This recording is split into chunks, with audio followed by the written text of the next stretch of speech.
Hi. Okay. Kaylin?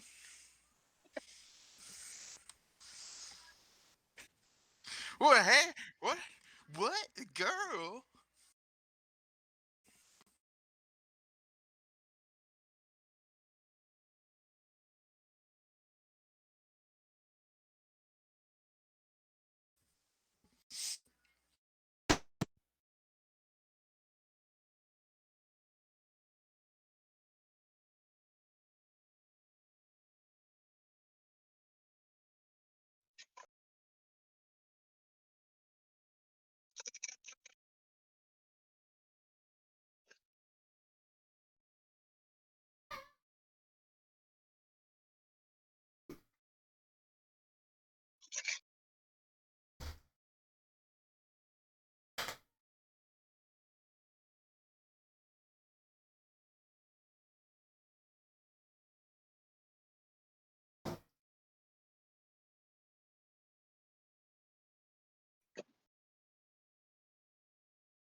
Okay. Forgot to put an audio input for the microphone on stream. But welcome to. I guess I haven't decided on a name for this yet, but Starfinder Horizons of the Past number one. We're doing this one on opposing weeks as our normal D&D game. So, but on Tuesdays, uh, so a day earlier than usual. But yeah, same group of people, minus one, except for a few celebrity celebrity what am I looking for? Celebrity guest appearances. Uh, but otherwise, I think we will get underway once I get my notes back up to where I need them. And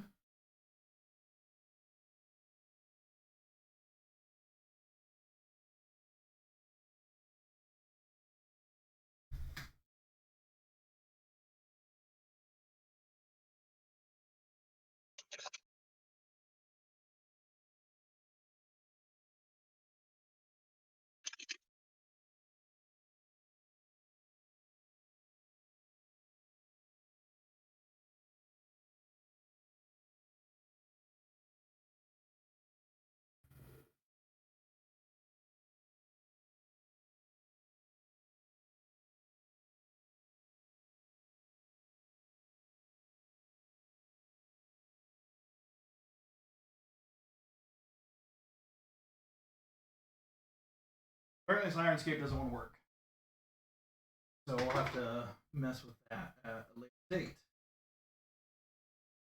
But anyways, we begin pitch black space, place of wonderment and danger. You guys see like holograms shoot up from the bottom as you see this galaxy show up, bright dot in the bottom left corner. And you see lines kind of spreading out to different stars within this galaxy. And then they, from when they get to one star, then they branch like three to another star. That has never stopped the races of this galaxy from venturing off into the unknown. Spreading over the last 300 years, the galaxy has seen a rapid expansion post gap. Now you see this hologram of an Earth-like world, and then it kind of like pans around and you see like a desert planet, and it kind of flows back and you see a frozen planet. Countless worlds have been discovered and explored, tamed and colonized. You are the latest in the cycle of establishing an outpost on a world in the vast. A joint effort between the Pact Worlds and the Viscarium, Project Horizon. And you see a group of Vesks and humans, Lashantas and the Sheeran kind of standing over this like readout, and it's got this hologram projection of this Earth-like world, and you see kind of text underneath of it that says Waydana. A mission to colonize and tame the wilderness of Waydana 4, your new home. Teams sponsored by multiple corporations have provided you with the means to set up a colony and make a new home. And a list of names, uh, they'll say like the main one prevalent is Starfinder Society, and then you see a list of names, uh, probably 2 dozen or so on this list. Welcome to Waydana 4, or as it's now known, New Harmony. The hologram kind of disappears and we kind of fade, fade and see some lights kind of flicker on, and you see a few cryo bays, and steam kind of starts pouring out of some of them, and you see 5 of them open, and it kind of cuts back to this crew quarters where we see a human male, middle-aged, brown chin-length hair, kind of tied back in a little bit of a ponytail, salt and peppery color, and he's wearing this nice clean jumpsuit, like white with blue, blue like stripes running down, kind of the outer thirds of the suit. Nice Project Horizon patch on one side of his chest. Underneath of it, it says Burnished Dawn. This, you guys would know, is Arizand Shire, Chief Advisor for your patron. We then see you 5 start to walk into the room, each wearing this clean blue and white spandex jumpsuit, similar to what he's wearing, but it's sleeveless and kind of shorts.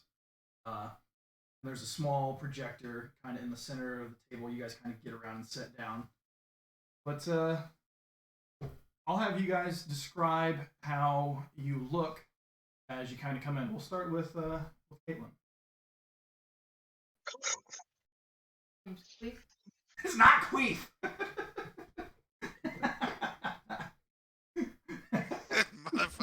motherfucking queef. Caitlin didn't like the name I gave her, so she's like, "Oh, his name's Queef." Okay, the name you gave me was Queef. Quis. Queef is a gnome, about 3 feet tall. He's got blue hair, and he's kind of wearing the same spandexy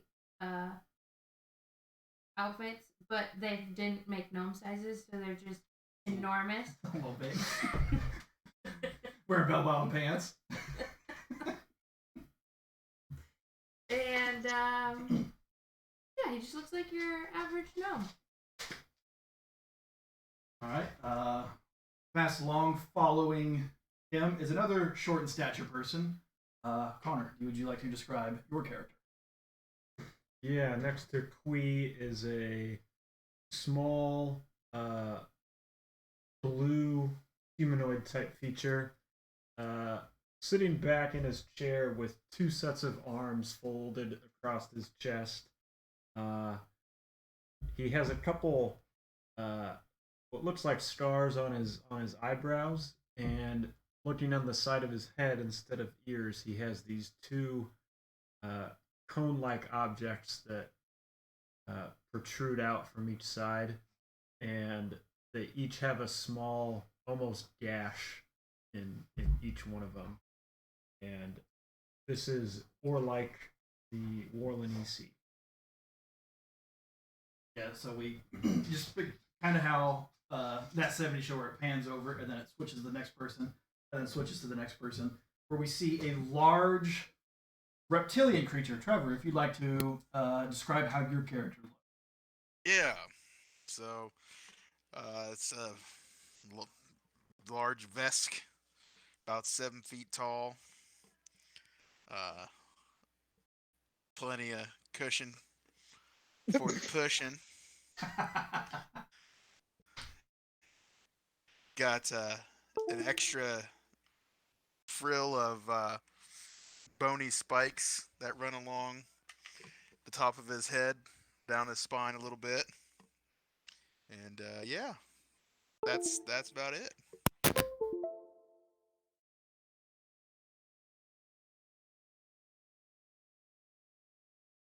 So we pan over to another shorter in stature person, furry, furry little creature. Tom, if you'd like to explain how your character looks. He's Anisoki. He's about 3 feet tall, maybe 3.5. And he looks kind of like a rat with mostly white fur and like black spots. However, an extremely perceptive person, like a Sherlock Holmes, would suspect that his appearance has been altered in some way.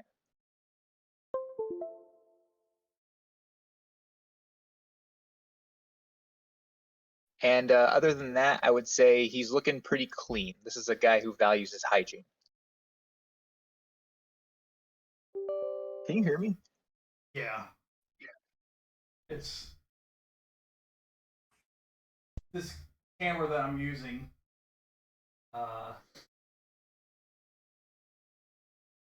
Apparently needs to be reinstalled every time I do this. Try to use it.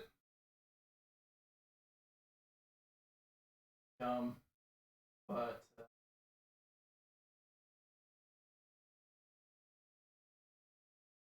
Tom, you said that this Yosoki seems to value hygiene. Does he value hygiene over hijinks? Or is that still Absolutely undetermined? not. No. Hijinks, then hygiene. Yeah. Okay. You got it. Yeah. Camera then pans over to another furry individual as you guys see black furred humanoid facial like the head is that of a dog. He's kind of got a little bit of graying around his snout. And he's got these kind of amber colored eyes. Kind of nods to you all, and this is Canis. As you guys, this kind of happens. Erzend comes over. Well, it's been 30 days in the drift. How's the wake from Cryo treating you? And looking around at each of you, kind of takes a sip of like a coffee. About like every other time coming out. That's the truth. Actually, I'll have you guys make just a fortitude save. See how well you actually were able to make it out.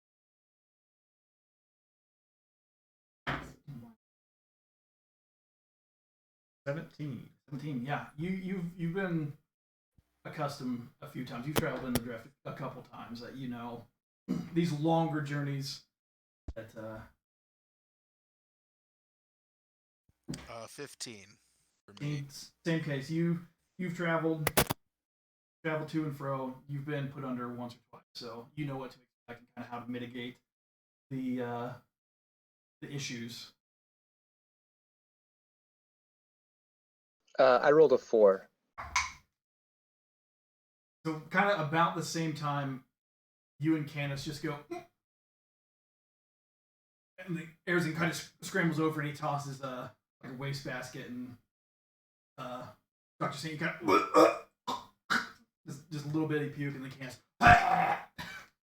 both kind of spill your guts what's in there. Yeah, otherwise everybody else kind of seems fine except for those two. So, you lot are our first boots on the ground, and you are our primary exploration outfit. Once we get settled, it'll be your job to go out and survey the surrounding area.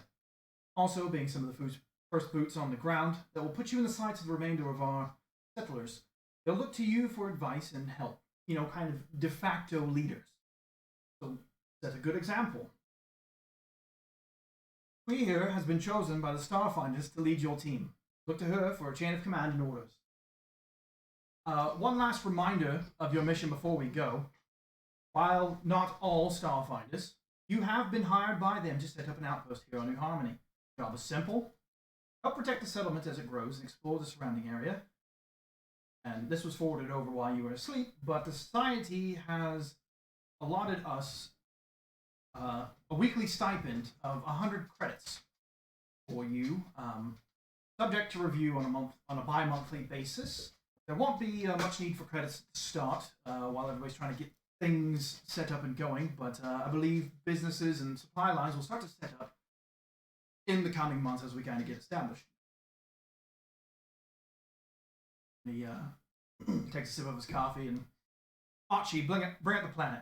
You hear this disembodied voice kind of bringing it up on the bridge. He's kind of motions you over to head towards the bridge. So you guys get up. Dr. Saint and Candace are a little shaky on their legs. But you guys head to the bridge where you see this hologram of planet Earth-like in appearance, which you guys quote-unquote seen before. But you see these small dots kind of like floating almost in orbit. And each one has a name. One of them says Tempest, Nautilus, and then you see one burnished on you.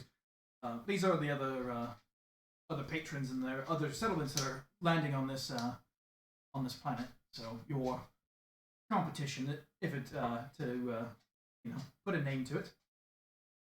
The small blue orb kind of pops up right in front of you, and you see it kind of quiver and move a little bit as it speaks. And Captain Shire, we are scheduled to disembark in T-minus 60 minutes. Thank you, Archie. Below is the land chart, and it kind of goes to what you guys see here. Kind of this hologram. Below is the land charted to the crew of the Burnished Dawn. Scans show that a rainstorm recently swept through, likely leaving it washed clean and glistening with dew. Great place for a new home, isn't it? I've just correlated the local survey data to find the best sites for our initial settlement. There are 3, actually, and the final choice will be yours, young man. He kind of pulls up, zooms in on it a little bit closer. This one, at the forest edge, will have lots of timber and game, but no easy access to minerals. This lakeshore site has access to fish and minerals in the lake's banks, but it's far from timber. This mountain pass here is close to several mineral deposits, but could be short on game. Everyone's eager to land and start offloading. Where will it be? And I believe the choices are... There's the lake. I think this is the forest, right around there. And then I think the mountain one is right here.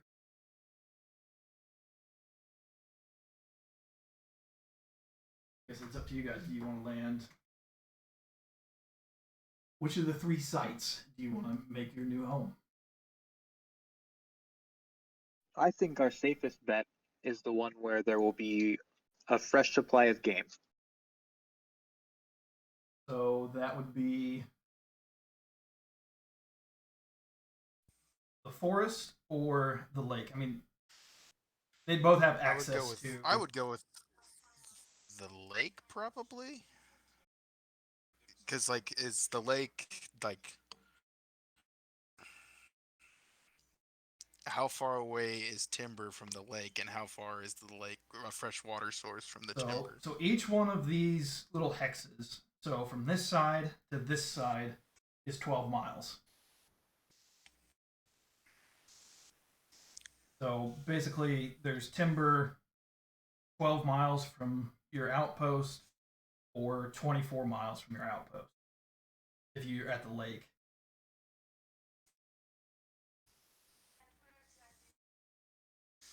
I think it probably would make sense to have the freshwater source of the lake and the fish of the lake, and then you could always transport timber to start building if we needed it, versus transporting water.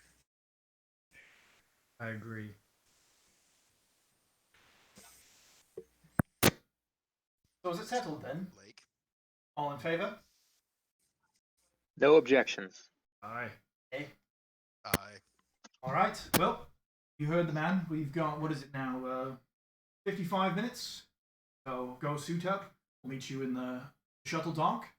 We'll get you guys unloaded first. And we'll get on our way.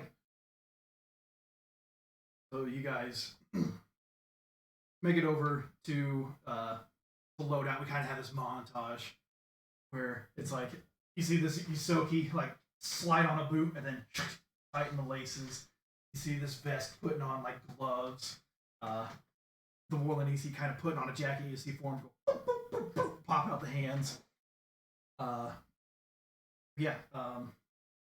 50 or so minutes go by, so 10 minutes to planetfall. You guys meet up in cargo bay, and you guys kind of come around the corner, kind of all slow motion, all walking in a line that's like, triumphant kind of cinematic shot kind of thing. And you see Arizin, and he's waiting outside the shuttle. All right, well, this is your pride. Enjoy your baby right here, and he kind of slaps the side of it. We'll get you guys inside, all set up. So yeah, secure the landing site. Make sure there's nothing that's gonna eat everybody or kill everybody.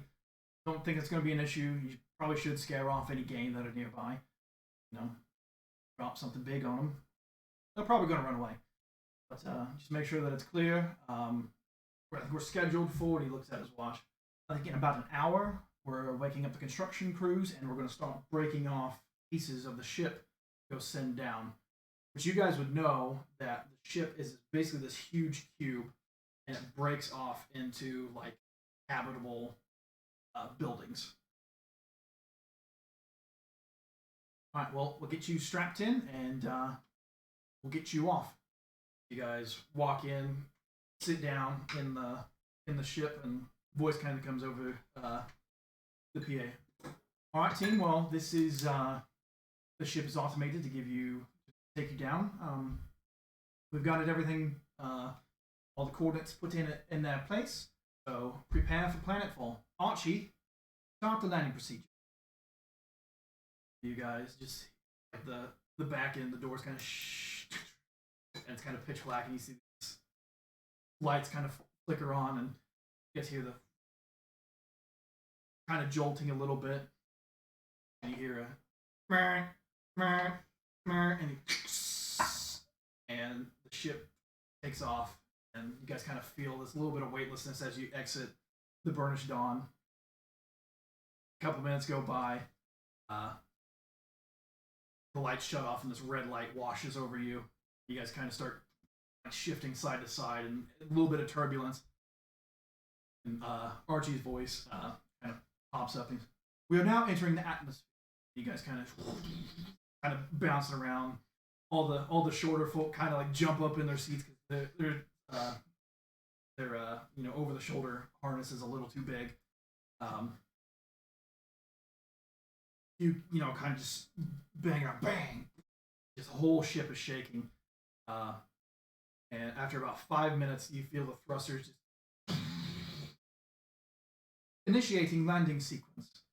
And just over the next couple minutes, the thrusters just keep burning louder and louder. And you guys hear this touchdown in 10, 9, 8, 7, 6, 5, 4, 3, 2, 1.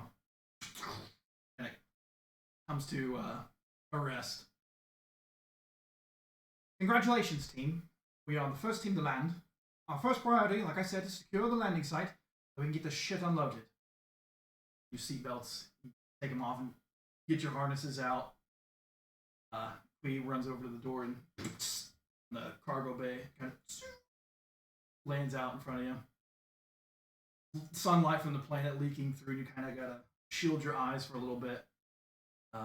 You walk down to the end of the ramp, and kind of hesitant at first to step on, but anything you want to say before, since you're the team leader? Sit down on the ramp, kind of look around. Say, well, each one of us is here for a different reason. A new start, running away from something. But we all have one goal now. We are a family. And as she says that, you guys just see this little beetle, like the size of a small dog, grab onto her, pull her leg off of the ramp, and drag her down. And you just see this swarm of a few more of these beetles kind of, and you just see them like scrambling over the top of her like scarabs from the Mummy. And pretty soon they scatter, and you just see an empty suit and a skeleton. And well, see you later. I am going to need you guys to roll some initiative. That is amazing. 20.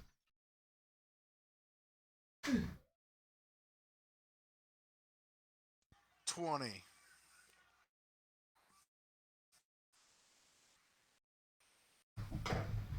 Yeah. So we need to roll off here, Tom. Uh, I got an 8. no. Okay. I also got an 8. Are you kidding me? I'm not kidding. All right, now I got a 4. 5. Jesus, Jeez. criminally. All right, you go first out of the 20s. Out of my way. What's your character's name? What this big Vesk? What is it? Trudaz. True as. Dr. Saint just kind of nudges you out of the way, like, get the fuck out of my way. He doesn't say it, but that's the intention. I mean, you could probably just walk through like my legs. It's not to actually get you out of the way. There's no way he could. He wants you to know. Okay.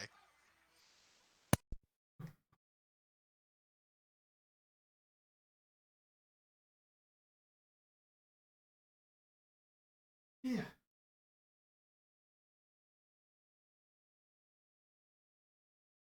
That's why the camera's falling off.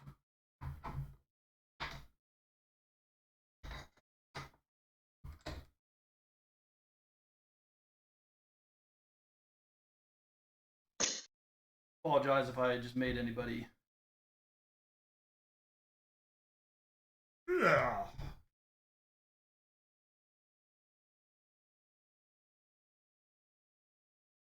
Plug in if you want.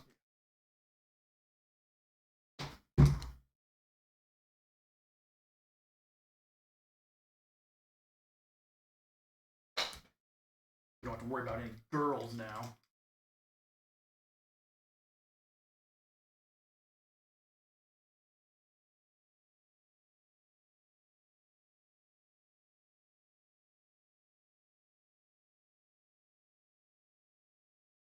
Okay. What did you? 18.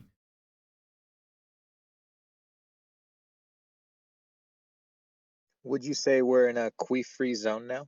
Yes. Canis rolled a big old 3. And these guys. There.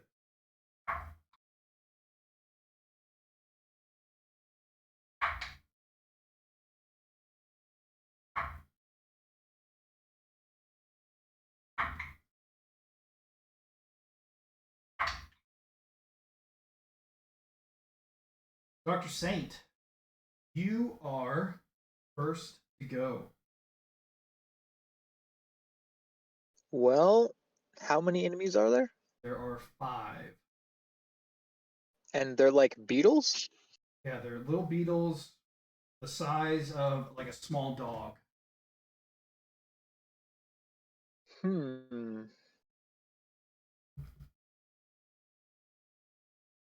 They're the size of a small dog. Yeah. Okay. And this So, guy, until I get your actual minis, this guy right here will be you, Dr. Saint, and this will be or like, and then clearly the Vesk, and then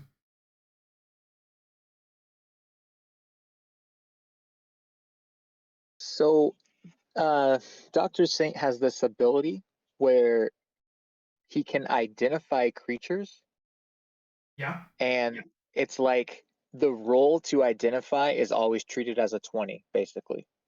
Oh, really? And so he's Nice. gonna attempt to do this. So what would he know about these creatures, their resistances, all that stuff? So you would know that these are things known as mole beetles. Um, they don't really have any like strengths or weaknesses that you know of. they're burrowing creatures, and usually they really don't like attack things unless provoked. It's kind of what you're able to gather from them. Oh, so this is kind of unusual behavior for them. Yeah.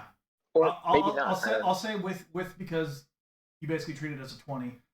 You think that you just may have disturbed them, and then they're probably defending themselves. Well, too bad. Well, in any It's our case, place now. yeah, they're gonna have to learn.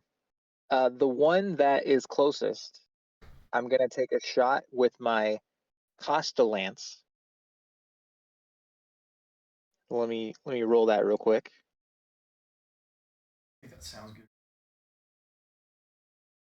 He rolls a 21. And in this attack, I would like to apply a biohack, Okay. assuming it hit. Yeah, 21 hits. So it's going to hit, but before I do my damage, I'm applying a biohack to this creature, Okay. which is -2 AC for 7 rounds. Ooh. Okay. Nice. So let's see the damage. Damage is 5. 5. Okay. Still standing, but that definitely hurt. And yeah, you see,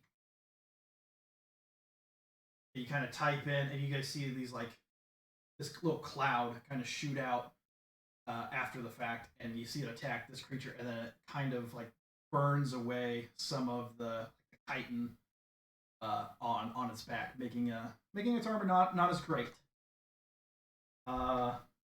Trudaz.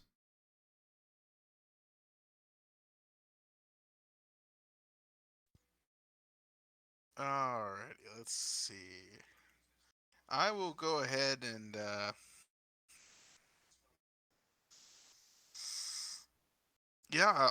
I'll attack with my agitator, the first beetle there. Okay, yeah, we'll say it's just this guy. Yeah, whichever one is closest there. And that would be, let's see, a 22. Yep.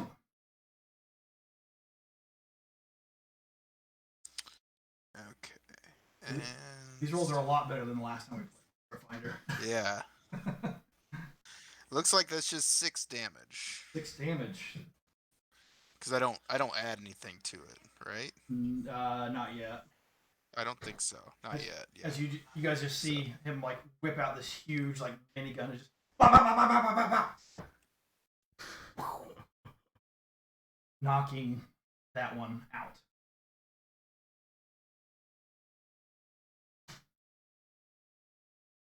Now remind me, we have to move before we take an action, right? No. If you move, say your movement's 30 feet and you move 20 and then take an action, you don't get to move the rest of the movement. Okay, but you could move You before can move or after your action. Yes. Okay, well then I'll go ahead and step out like 25 feet, just so we're not all grouped together. 25 gets you to there. Yeah, let's go with that. So actually, it is the one right next to you, Trudaz. He just sees you running up. He's come up. And you just see it like raise up on its hind legs and then claw at you.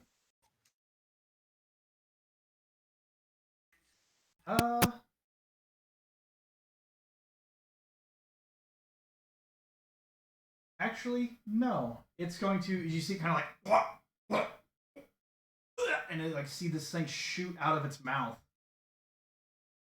And it's just like this like lumpy like ball, and it's just got this viscous fluid on it. And you just see like these little tendrils like start flailing around, trying to strike out at you. I need you to make a reflex save. Trudaz.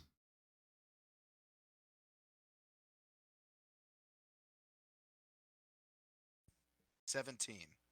Okay, you're good. You're able to basically you just step on this whatever this is, and it just and then the tendrils kind of just fall to the ground, unmoving. Or like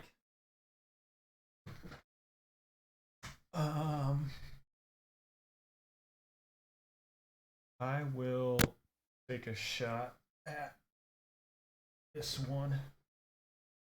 That's 60. And 60. yeah. Okay.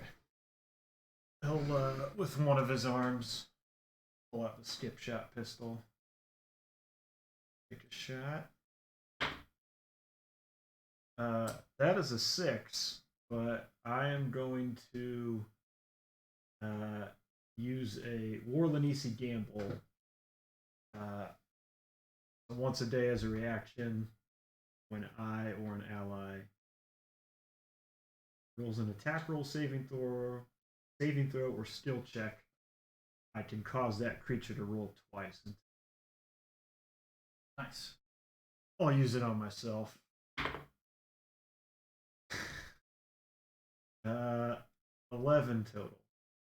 Against what kind of damage is you? Sorry, 10 total.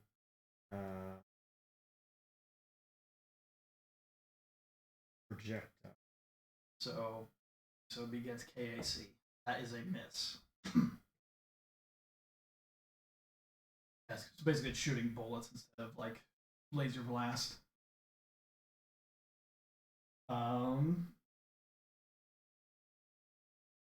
This guy over here is gonna run up to actually there, and he's gonna attack Dr. Saint first with his claws.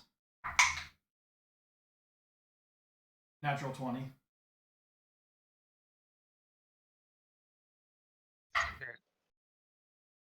Not bad though. 3 damage. That is the absolute worst I could roll, so live to fight another day. This one. You just see him like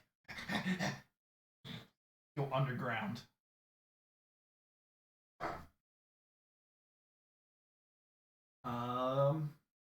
It is Canis's turn. Not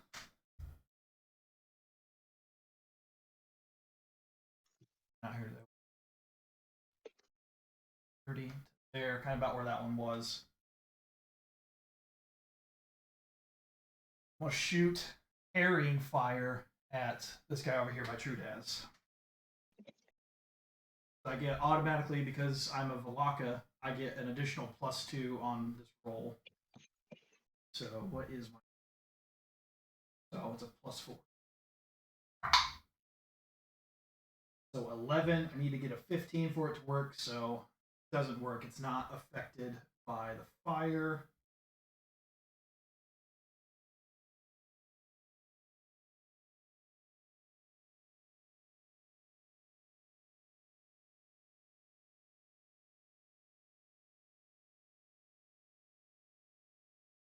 Round used. Back to the top, Dr. Saint. The one that one's right in my face. Yes.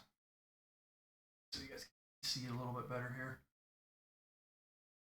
Okay.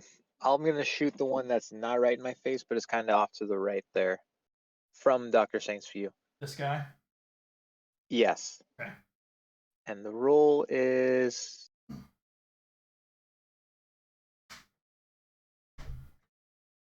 a 7. 7. That's gonna miss. He's just fired. At that distance, it's just a little bit smaller than you expected, so flies right over the top. True as. Unless you're wanting to move, Dr. Saint. Yeah, I want to move kind of to his left, like as far as he can run, basically. Okay. You got 25 or 30 feet since you're short. 30. I'm short, but very 30. fast. We'll move you to there. True as. Do we receive like disadvantage if they're like right next to us on ranged attacks It's in a. Starfinder? I think it's a -4 to hit. A -4. Yeah, let's. Uh,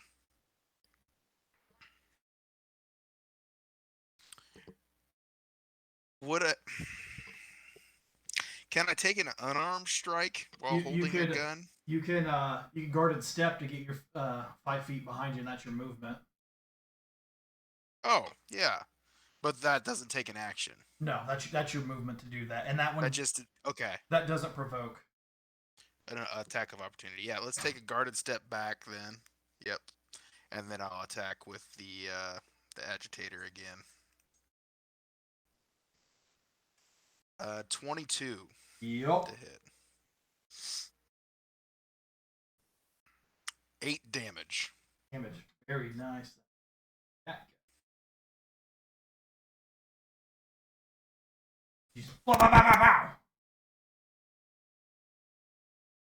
Knocked him dead, or like. Nice.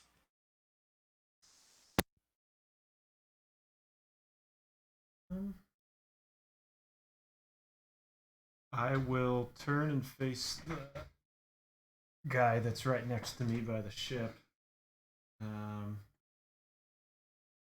Would I be considered in his melee range? Yes, you are the square. I'll take a guarded step back as well. Smart, because I was gonna attack of opportunity. Had you stayed there and shot at him, or shot at anybody else.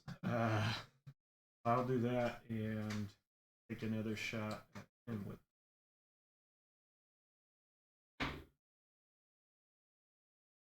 That's a 5 total. 5 total. No, you just kind of get surprised. Ah! And you see it kind of ping, ricochet off the ship. It is this guy's turn, which I think I skipped the last time around. But 20 there, and you see this one kind of, and you just see that same thing pop out next to Canis. It was reflex of 7. That fails. So as you guys just watch, you just see these hooks and like tendrils kind of flick around, and then they slash out his legs, and you just see blood starting to pour out. So he has the bleeding condition. So I take the listed damage at the beginning of my turn. So I'll take a D4 at the beginning of my turn. Number 1, that's this guy. Gonna step up, claws out at you, or like. That is a 21 to hit. Do it. For 4 points of damage. Slashing, if it matters.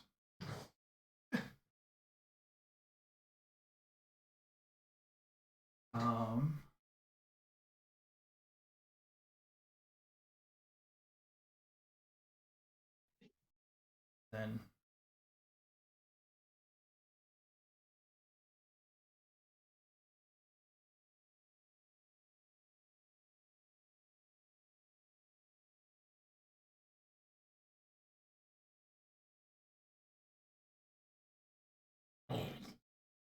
pops up there.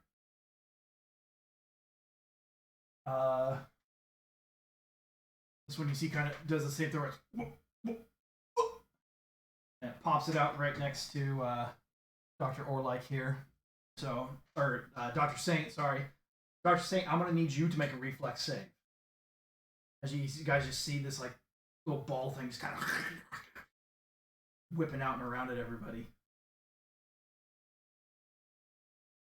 6. 6. You are currently bleeding, so you will take a D4 at the beginning of your next turn. Canis, it is his turn. So the D4, 2 points.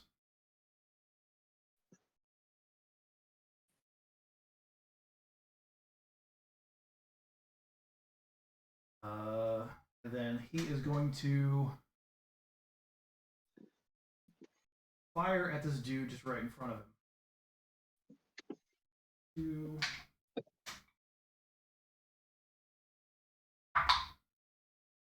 Nope. 6 total.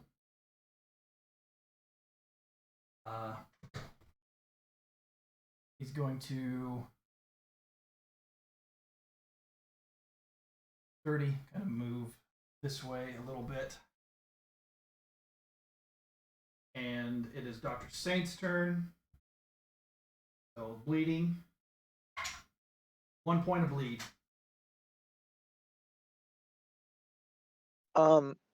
Does bleeding affect your movement at all? No. It's just delayed damage.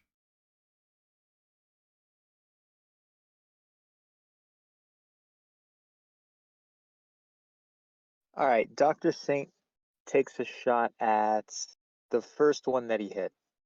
That one's still alive, right? Yes. You'd have to. We'll sling you around to here to be able to get a shot on him. Okay. But yeah. 14. 14 hits. Say you don't even have to roll damage. Got him.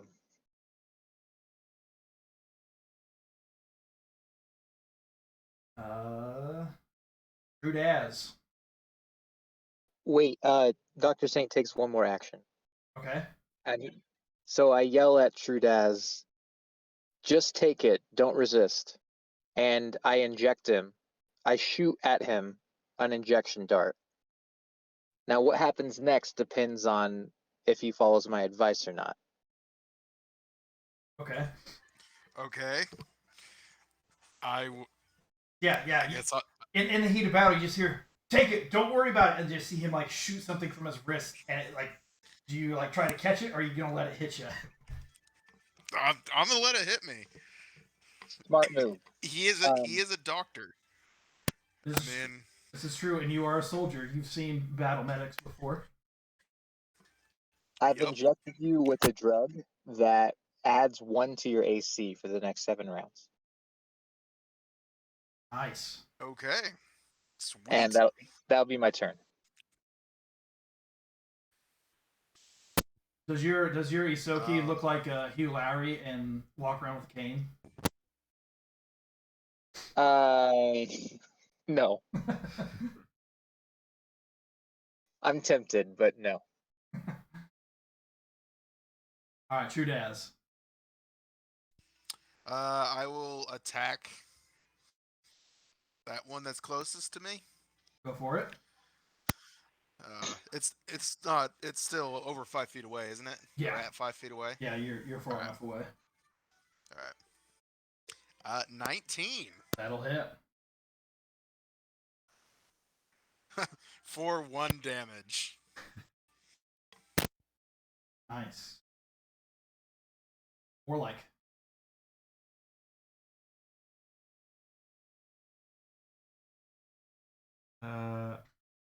Warlike will turn and face the guy that Trudaz did not attack. And he'll whisper 3rd time's a charm to himself. Shoot it with a pistol. For a 9. No. I got this. You take all 4 of your arms instead of your pistol. And it just shoots low in the dirt. You just see it kind of actually, it is that one's turn. Since you shot at it, so 5, 15, 20. It's going to. That's going to miss. It's 11 against KAC. Does a miss.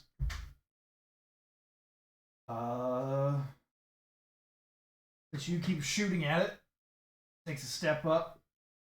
Shoot as. It's going to slash out at you. That's a definite miss. That's a 7. And Canis.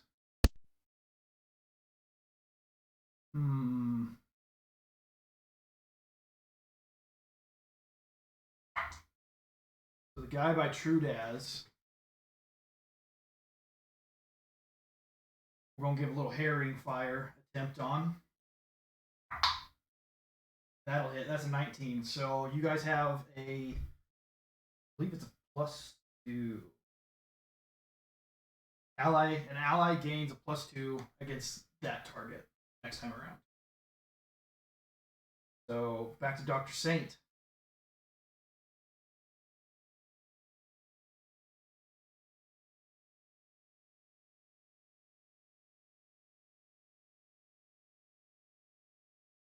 You're muted if you're trying to talk. How many are left? I kind of can't see on the screen. There are 2. Sorry, I had to refresh my screen there. I might have missed a little bit. Oh boy. Can you point them out to me? Yeah, hold on. This arm I'm using keeps coming undone. And it's not the most stable. I need to get a better setup for this. Yeah.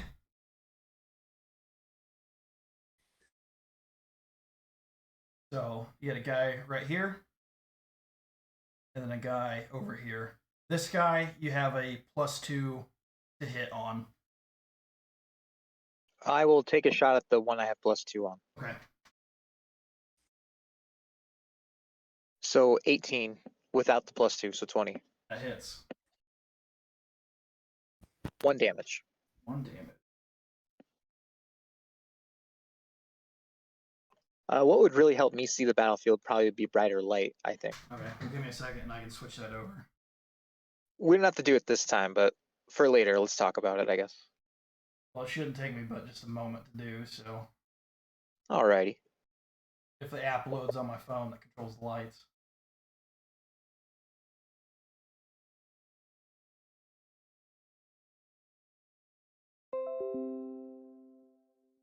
I'll just turn on the overheads instead.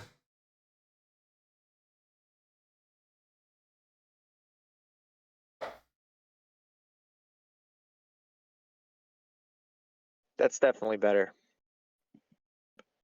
Is that better, you needy people? Yeah.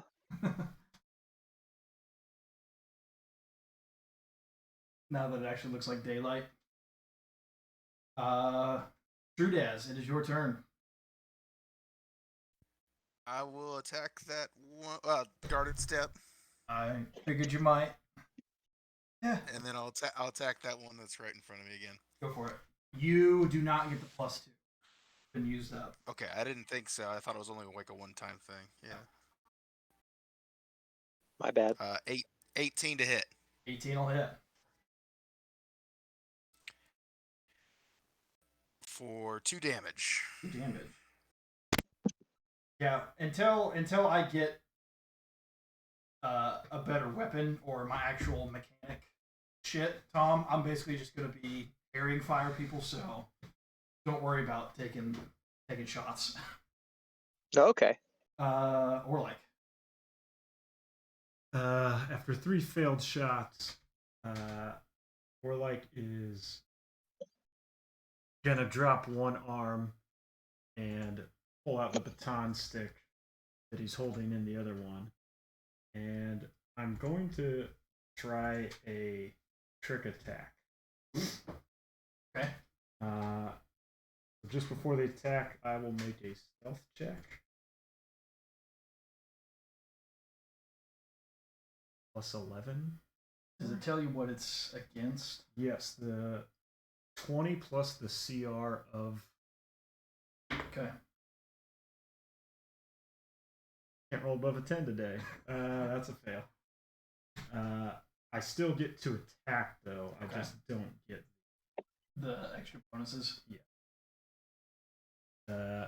So I try and do a juke, and nothing happened. And another 3 on the attack. So, You got to get yourself some new die. man, rough start. Number 3, so that would be the guy that's actually by you, or like, since you're there. That is a 14 against KAC. Against KAC? Yeah. You got a 15er? Yeah. He's like, ah. Since I think he's missed you twice now. 3, 5, 10, 15 to there. See if he can get another target. Number 2. Yeah. And just spin around. Run over here to Canis. That is a 13. No, 14.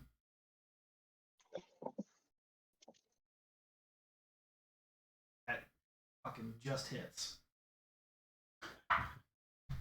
4 damage.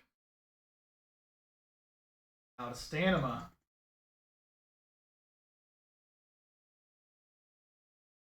It is Canis' turn.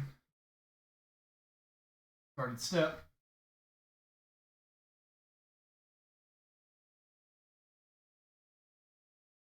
Well, I'll herring fire the guy. No, I'm just gonna try to hit him. Nope, doesn't help if you roll single digits. Okay, back to the top, Dr. Saint. There's only one left? There's 2 left, right there in the center. One here, and then one right in your grill.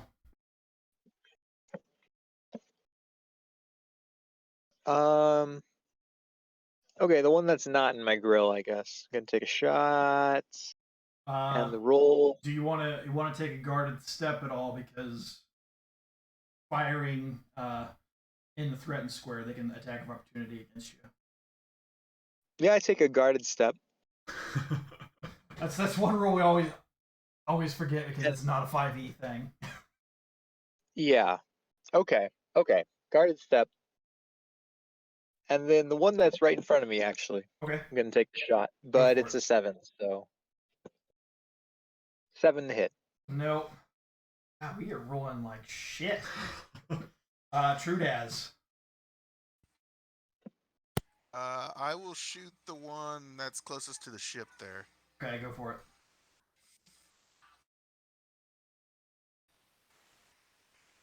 22 That'll hit. for 4 damage. Nice. Oh.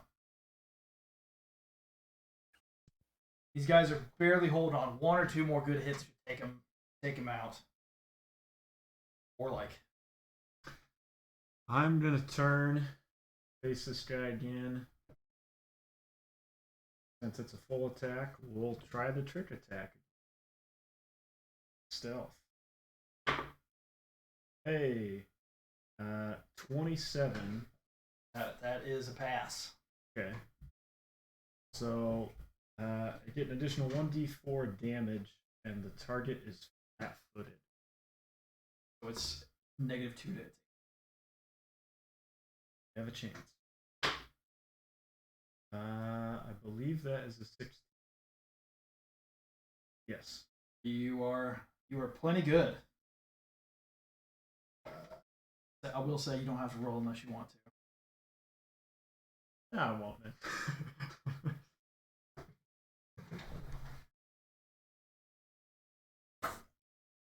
Just like Boondock Saint style.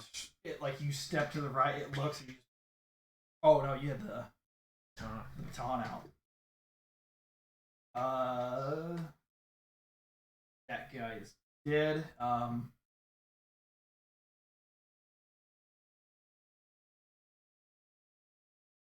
Yeah, kind of surrounded. It's just gonna go for the closest person. Step up to Canis. That is a 10. That is a miss. Canis' turn.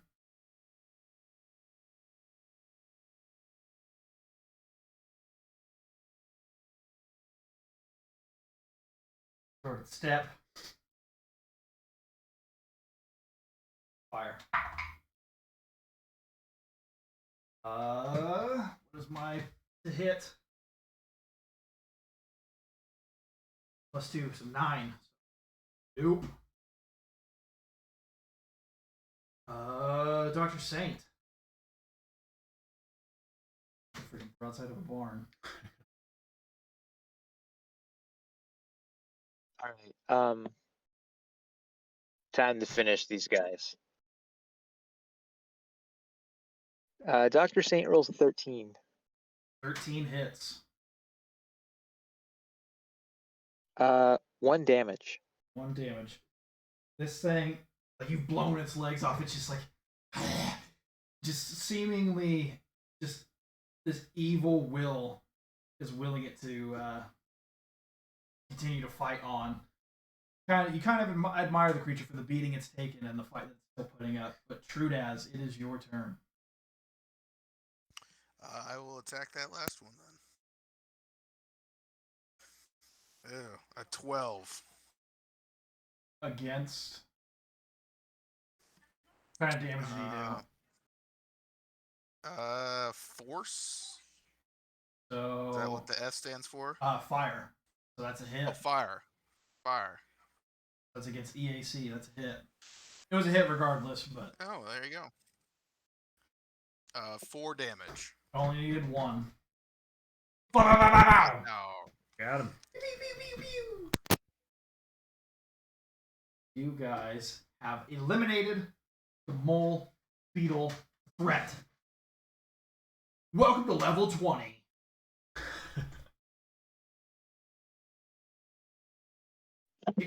Janice kind of walks over and those little bases with a little tiff.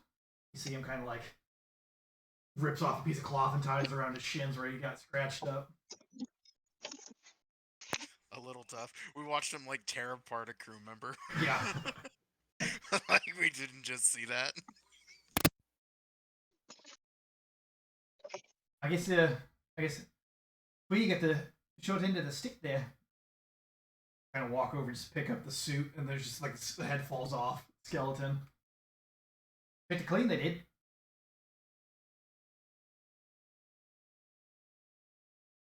Yeah, I don't know what the patron's gonna think about that. Probably won't like it. Mm-mm. I think, start slapping the side of my gun. I think this environment's messing up my gun here a little bit. I couldn't hit anything. I think it's a little. That's kind of missing with mine too, and it kind of like seems just shoot at one of the trees, and it hits the tree fine. Yeah, well, it was the gun's fault. Right. And as that kind of happens, after that, you guys kind of hear in your comms, "Oh, what the hell was that? Ground crew, come in. We saw your vitals spike. What was that? What was that all about?"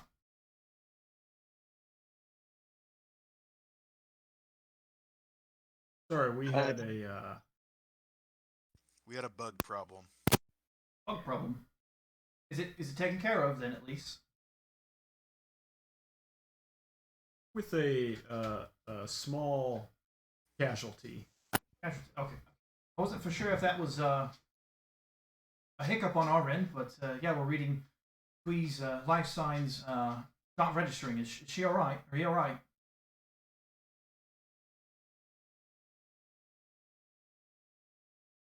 Look, there's no easy way to say this.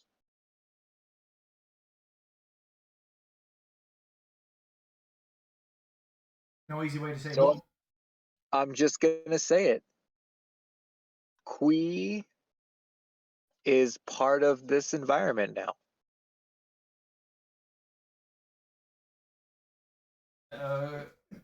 Oh. Okay, we'll you kind of hear his voice like shudder a little bit. Okay, well, that's thing I wish didn't happen on the first 30 seconds that we've been on this planet. It's I guess that's to be expected. You guys are out here risking your lives so other people can have a better life. We'll commiserate tonight and celebrate Wee's life. But for now, I've got the construction crew woken, trying to make sure the site's clear, and we'll start sending people down shortly. There was a nap. Please send some material we can use to make a grave or something. You got it. There was a nap. Like 5 minutes later, you guys just see a shovel just. uh, but yeah, you guys can kind of take a moment to check out the surrounding area if you'd like. You guys kind of see this somewhat clear space. There's a few trees kind of scattered around, but kind of off to the left. Really, like if this is north this way, kind of off to the west here, you guys just see this large, glistening blue lake, some mountains. You barely kind of make them out in the distance, but pop up. You guys' charter, so you can kind of see everything again. Yeah.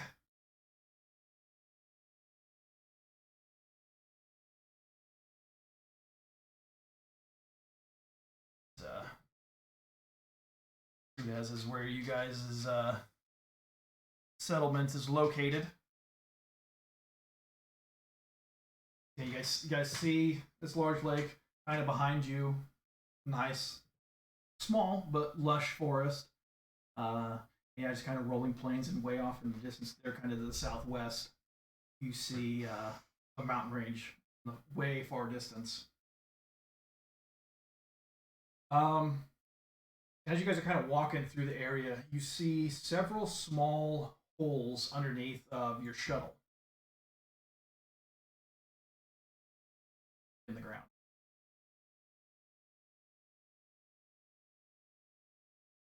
Go point out. Yeah, so since you're short, you don't have to really worry about it. You just kind of walk up. You see it's a little mound. If you want, you can make a. I believe this is life science. Yeah, life science check. You want to investigate. I need. Yes. Oh, excuse me.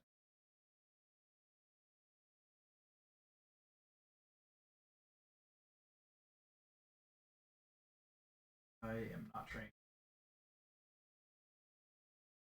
I'll walk out from under the ship and. Hey, any of you guys know how to look at dirt? Motion back under there. Nope, sorry. It's not exactly my expertise, but I may know a thing or two. Rumor has it you're a doctor. It's more than a rumor. Should have no problem with this dirt. Let's see it. As you guys head back under the ship, check out the holes. You can make a life science check to kind of investigate. 19. 19. Knowing what you know about the beetles, looking at these, seeing some kind of like scratch marks, you get the idea that you guys landed right on top of their nest. And that's what stirred them up into this frenzy.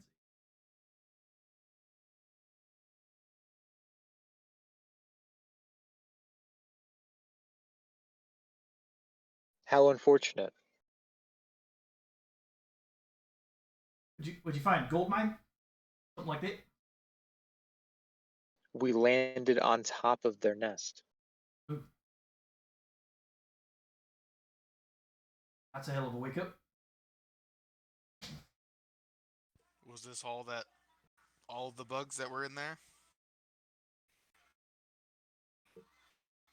Or is there still more that needs to be exterminated? I guess you guys can go back and check if you'd like. How many mounds are there that we can see? There's 3.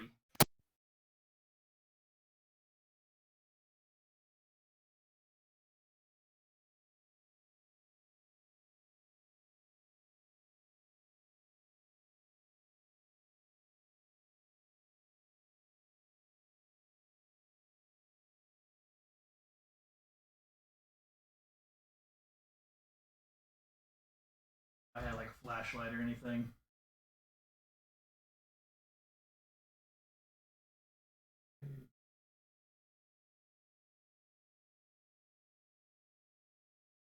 I'll flick on the Yeah, flashlight. look down. You spend a couple minutes kind of looking, waiting. Don't see anything.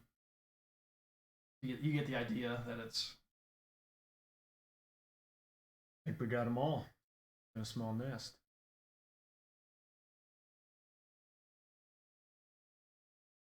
Old, I say, yeah, if we didn't, we could just stick old Trudaz over here on him. Well, he killed hell over half of those things. Seems hungry to find more. Anybody got like a bomb or grenade? Just stick in there.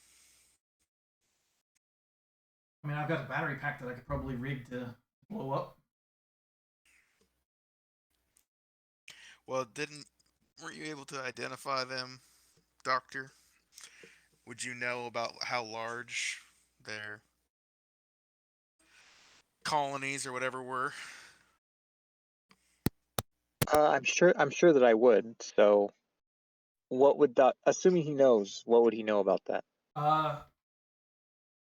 They're usually about a half dozen to a colony, unless there's like a larger, like like the equivalent of like a queen. Then it's usually more than that. But if you see like a small group, it's usually like 5 or 6. How many did we fight? 5. Actually, how do you guys make a perception? Perception of freaking skill and stuff. I don't even remember. Yes.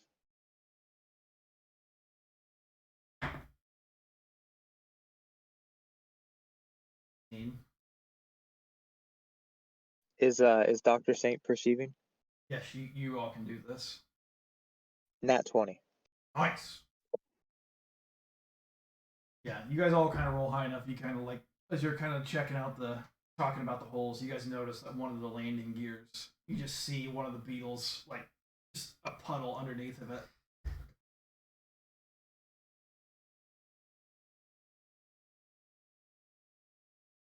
Well, I guess there's number 6. Satisfied, Trudaz?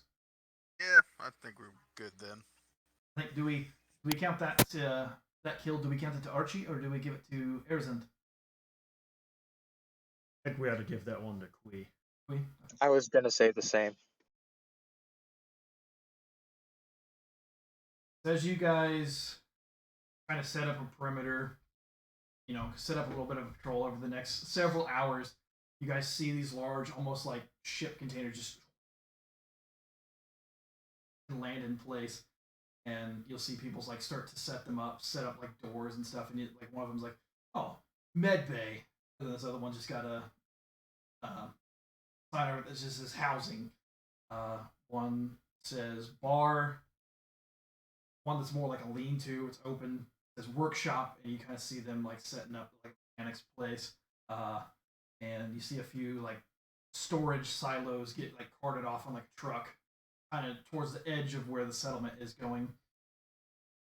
And you see this large cylindrical piece of machinery, and Chance points at it. He goes, "You ever seen one of those? It's the settlement's power supply. It's actually a ship drive for AeroCore stuff." Wow. Powers the whole thing. Should lace this for a long time.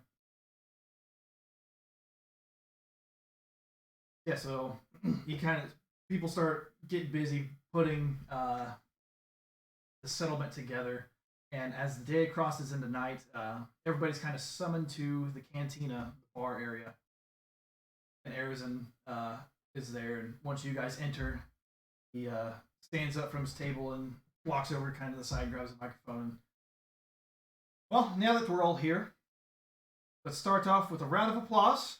Great work, everybody. Great work, and everybody's kind of starts clapping. There's probably 50 or so people in this little bar. Unfortunately, we did lose one of our ground scout members. I'm not sure how many of you knew him, but a little gnomish fellow, sent here by the Starfinders to be our exploration team leader. I'd like to take a moment of silence for them and bows their heads. But overall, we had an excellent first day. Landing was smooth. Setup was smooth. This Akatonian brandy is smooth. They're kind of like, yeah! Raises their glass. Everybody else kind of raises theirs too. Takes a pull. Now, we have a long road ahead of us.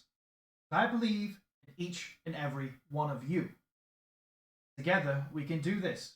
Our settlement will be the model of any future colonization missions. I just know it. So have a few drinks, but not too many. We have work to do, ladies and gentlemen. So celebrate, and tomorrow we get to work.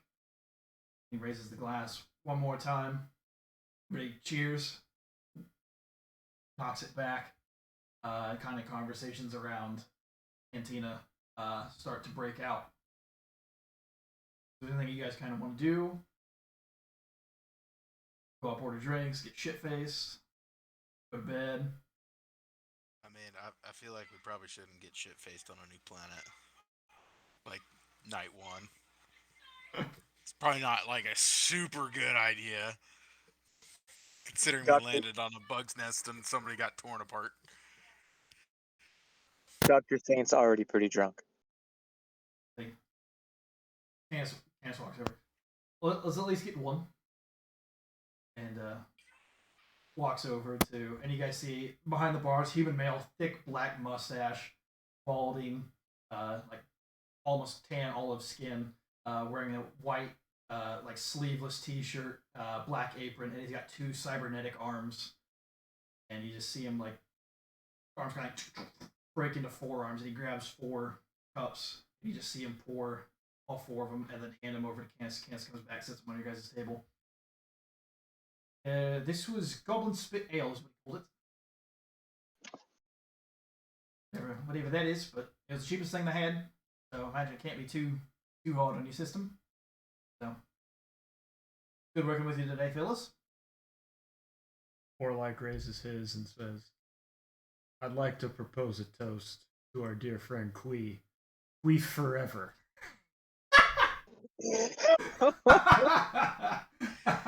We forever. We forever.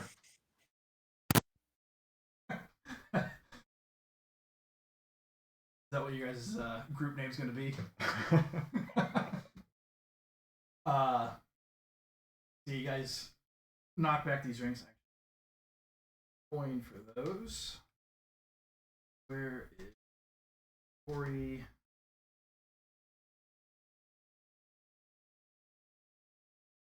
And kind of looking around, you guys notice that about half the settlers are Pact Worlds or Vesk, Ascarium races.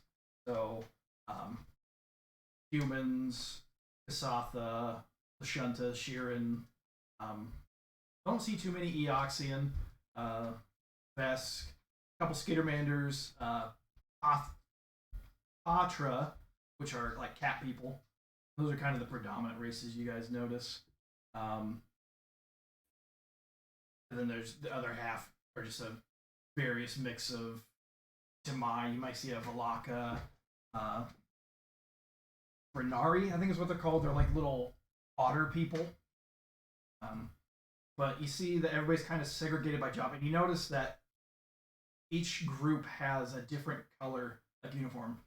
So you guys are kind of all like blue themed, or at least have some kind of blue. Like you see a group that's like yellow, similar, like one piece overall suits. Uh, Another one's brown. This one's green. Those guys are red. But it seems like people who share a similar outfit are kind of grouped together talking. Like construction workers all together, scientists all together. But after about an hour, a human woman walks up to you guys wearing a blue jumpsuit with the Horizon Project Horizon badge, and it says engineering underneath of it. Tan skin, head is clean shaven on the sides, but like the top is just this mess of curly brown hair kind of flipped over to one side.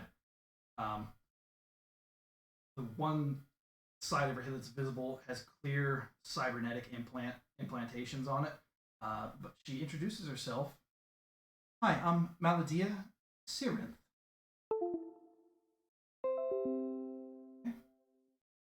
What was the name? Maladia Sirinth. Maladia. Yeah, Maledia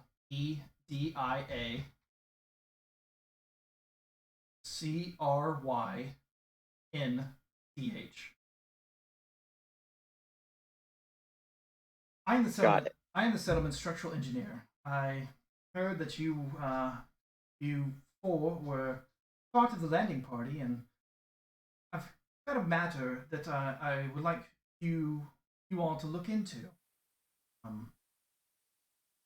One of our settlement storage silos is in danger of collapse. From what I've been told, I know you guys can get shit done, so I've come to you first. It can wait until the morning, but I would like, if at all possible, that you guys could address it tomorrow. We're still on ship rations, so we've got some time, but the sensitive equipment that is in the silo that gets damaged, then we're fucked. So, is that something that you guys could do, or do I need to look elsewhere? We can take care of it. Perfect. Yeah, just find me in the morning. Silos, you should be able to see them. They're on the eastern side of the settlement, and I can give you the rundown once we actually get to them. And she holds up her drink to New Harmony and our new settlement, and takes a pull and walks off. You guys kind of chatting a little bit, and a few minutes later, you see this dwarven male, balding, gray hair, and a shorter, clippered gray beard, wearing a brown jumpsuit, and his badge says electrical. His eyes are magnified by these large bronze goggles he's wearing, kind of like Maz Kanata in episode 7. The name's Gavin Neldina. Gabein, or BBIN, sorry. Neldiner.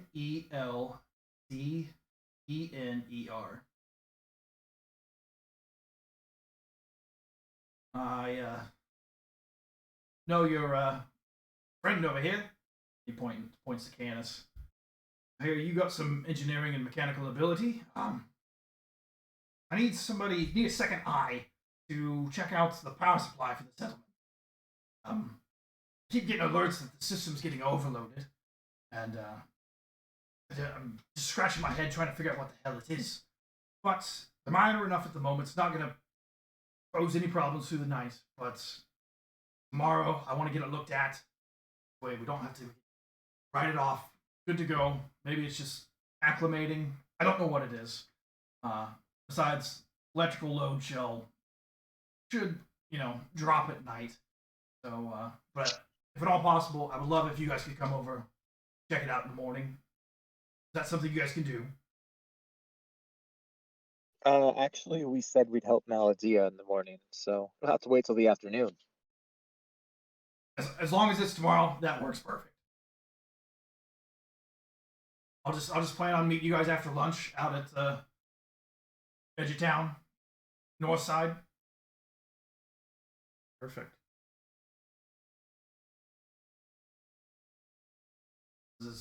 Raises his glass. New beginnings. And walks off. And kind of about this time, you hear the bartender call for last call. And this round is on the house. So he pours out a little shot for everybody. But it kind of, takes their poison, and everybody kind of starts filtering out to the communal bunkhouse where each settler, until additional housing gets built, just wide open bunk beds where everybody has a bunk with their name on it. And as you guys are kind of grouped together since you're part of the same team, and there's a few people already in there, and I can't wait till we have our own quarters. Yeah, no kidding. Ferguson admin apparently told Larsky in the construction that we'll be able to sign up for Original Homes in a few weeks.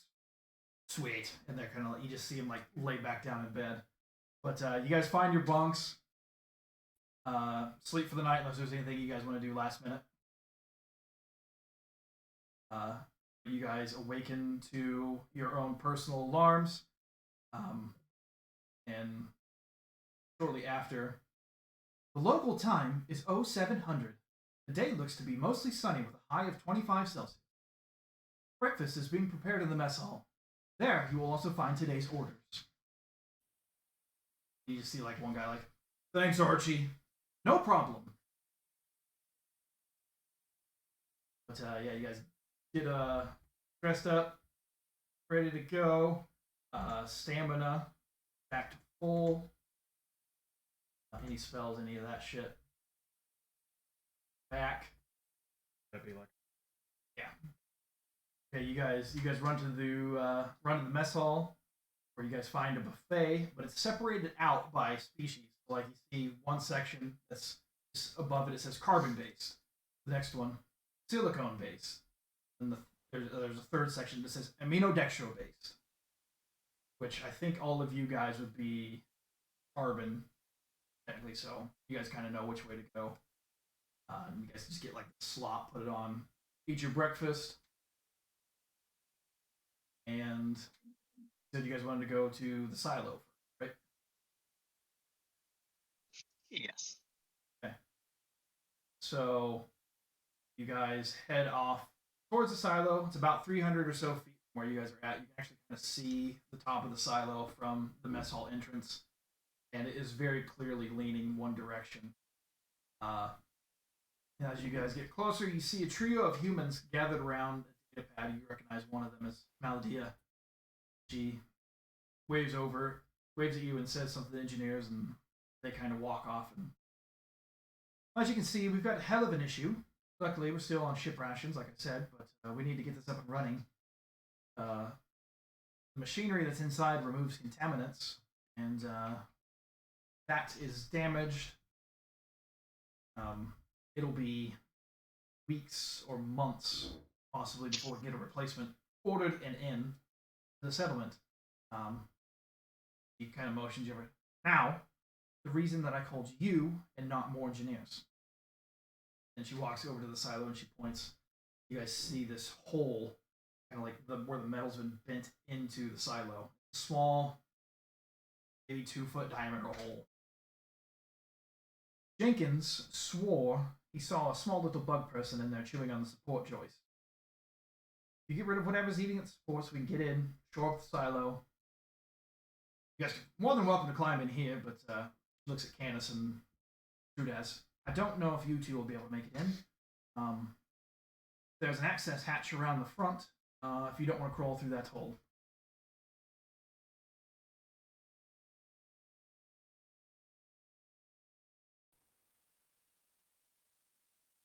Is there any questions you got, or if I explained everything properly? What kind of bug person? He didn't quite say, just something with spindly arms, legs, big bulbous eyes. I heard you guys had a run-in with some mole beetles yesterday. Didn't showed him a picture. He said it wasn't that. Is it dark inside that hole? There's a few kind of like amber. Well, yeah, I guess it would be dark. Pull out the flashlight with one hand. Yeah. Look in and see if there's anything in the immediate. Yeah, kind of like you turn it on, looking around, and you see on one of the support beams this like worm, a louse like creature. You just see it on one of the joints and just kind of you like pull back and you just see like a chunk missing out of the support beam. You kind of like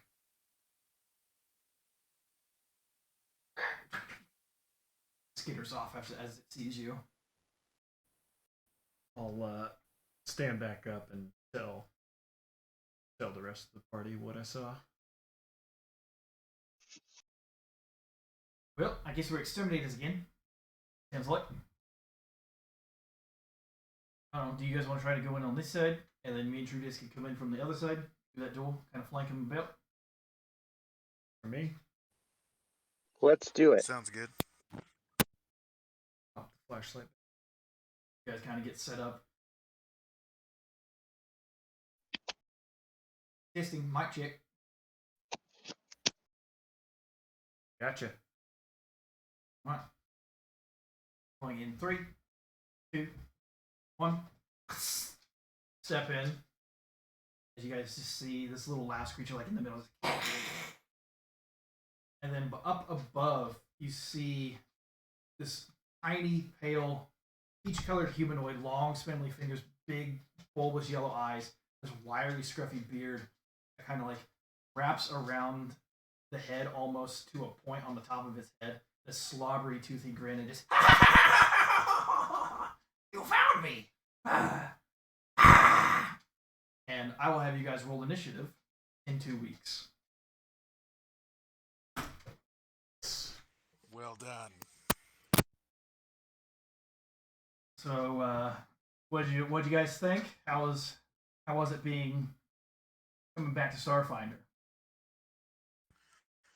I will say that the new character manager thing that you found for us makes it so much better. Yeah. And yeah, those tuning into the stream, if you ever play Starfinder, Festos, oh my god, free. It has pretty much every item, every class, every race, everything you can want. It's amazing. That's what we've been using, and yeah, it's super 10 out of nice. 10 recommend. Which I can put a link in the chat before we shut the stream off. That way people have it. But yeah, it's wonderful. 100% of crew doctors recommend it.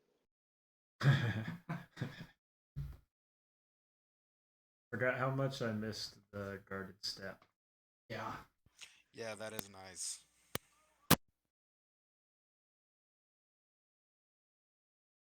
No, I'm excited to continue on with this. Yeah, it sounds like I want to get something for the map that I can just plop down. Be like, oh, here's a little city here. You guys have been to this one. Okay, you guys are building a factory on this one. You're building another settlement over here. That way we can kind of keep track of it as we keep playing. So Yeah, that'd be nice.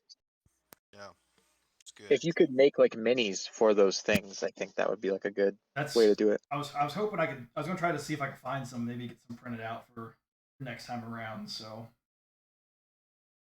you guys didn't see this, so I was gonna try to print off a ship, like an actual shuttle, and it was I think like 15 by like 8 inches wide. It's huge. But it was actually cheaper for me to buy this little shuttle than to print.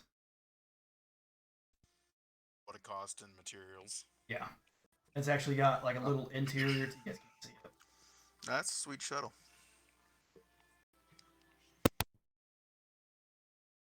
But yeah, I think maybe one last D20 here. See who wins. 1. 11. 8. 2. I'm thinking about actually like keeping track and calling it the MVP stat, and then see who has the most. The MVP stat. I love like it. Who has the most wins, and I might put it on the stream since we got one extra little. Call it the MVD, most valuable dice. Ooh, MVD. We got the extra, which I didn't get time to put your guys' stats in on the overlay, but I'll That's do all that right. next time around. So The overlay is pretty cool. that apparently Paizo made that for people who exclusively to stream Starfinders. I'm like, oh, this is nice. So I just found like a free Photoshop to make all those little things in. So.